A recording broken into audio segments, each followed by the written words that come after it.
How to get empty display name on Roblox. Hi everyone, I'm here to assist you today. Without any delay, let's jump right in. First, open Google Chrome or any browser and then search for yttags.com. And here, you'll find this in the text. Click on it and then select or write your username. At the bottom, you can type the same thing. After that, simply open new tab in your browser and then search textreverse.com and click on copy to clipboard at the bottom.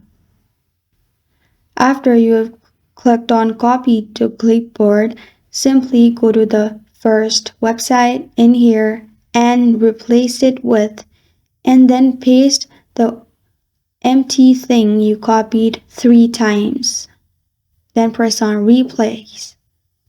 After that, scroll down and then click on copy text. After you have copied the text, you can simply open Roblox, go to the settings, and then click on display name. In here, delete your username and then paste the name 3 times or just paste it 1 time. Sometimes it may not support, but trying it several times will fix your problem. This is how to get empty display name on Roblox. Thank you for joining me today. If this video helps you out, please leave a like and subscribe for more. Got a question or want to suggest a topic? Comment below. Thank you for watching.